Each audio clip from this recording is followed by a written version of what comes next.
Hello, welcome to Roof Railways. This is the first episode of making the loft layout. For a little while I have been planning on building a nice large N-gauge loft layout. And thank you to the Pico track shortage, I've only just got the track. And even then it was just a couple pieces of flexi track to make the first loop. Now, nearest the end of the video, there is a lovely diagram on how it will all work, the track plan and everything. This will be the one I'm making now is the first outer loop. And yeah, I hope you enjoy. For me it will be a couple days, but for you it will feel like a 2-second jump. So, today it's Monday, and I've just started laying down the cork, and just there as well, and there, and it's starting to get the rough shape of where the outer express line will be. There'll be 2 express lines following each other the entire length of the track, and this will be the outer of the 2. The other one will then be there, so like that. This part here is near enough 2 meters long, and this will be where the platform will be, and the platform will go practically from that end all the way down and round this corner a little bit. This will have moved. Then there is a nice straight, and then there'll be another nice arching curve, very nice and big, because it is an express line.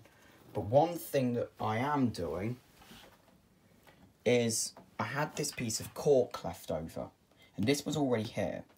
So instead of making a new piece of cork to go directly straight, what I'm doing is I'm getting it off here, bringing it onto there to then curve on. And it creates this nice little curve effect. Now for an express line, you don't want many curves, but this is a very nice open curve. The HST can manage this very quickly. Even that little bit there that doesn't look that big. In real life, that's about 40 centimetres, that part there. And also, it just adds a bit more character into the layout rather than it just being straight. So that's there. Then there'll be another curve here. And then that there. So this will now be about 2, maybe 3 days for me until this is all pinned down. But for you, it will only be about 2 seconds because editing. Just to note, the object in which I'm using for pinning the track down is these track pins made by Pico. These are N-gauge track pins. And I will be using this, a 0.5mm pin vise. So yeah, see you in about 2 seconds. So we're back up. The little jump cut that you saw of this part here, for you now it feels only like a 2-second gap. But in actual fact it's now been a week. So now a week in the future, and the entire loop is fixed in place. There. It's all pinned down nicely. Not a single train has run the complete loop yet. The Class 47 has been doing some little tests just to make sure the connections are straight, but there hasn't been a complete loop made yet. So now for the first ever full loop of the layout. And off it goes. So this section right here will be where the platform is going to go. So this big platform, which will be about 6 coaches of HST. And then it will pass into the countryside.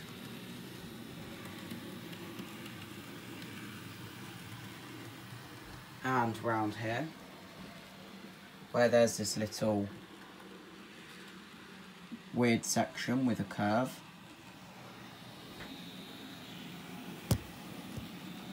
And then back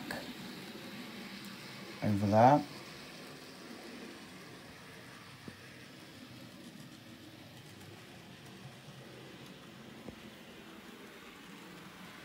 And then this part here will all be a tunnel.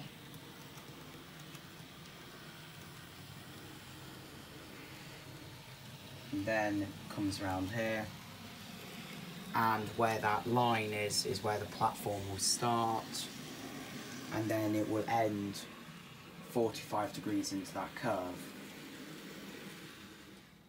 So that is the first ever loop successfully completed.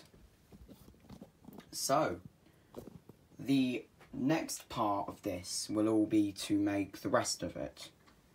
Just going over here to the plan. There's going to be two main lines which are parallel to each other the entire way around. So there's this one, and then there'll be one inside of it which follows it round. And as you can see, they'll pass through the station here. The station will go around the corner, but I've not shown that on here because this was an original plan. There'll be a small little offcut here so that I can add another train into the platform. And then there'll be a small branch line going the whole way round. There'll be a big freight yard. Now, I really like the freight yard on Weir Yard, so I'm going to add something like that there. There'll also be a small engine shed. Now, from where I'm standing now, all of that will be on this side. The platform will be behind me, and there'll be little cuts so that the locos can get from track to another relatively easily. There'll be a board here, so just here I am going to be adding in a nice board so that I can then add my little craft bench here, so I can at least now still sit, because I can't keep it here anymore because there'll be track. So thank you, and unfortunately I was only able to get this done because of the Pico track shortage, but as soon as there is another part I will upload. So thank you very much for watching, and goodbye.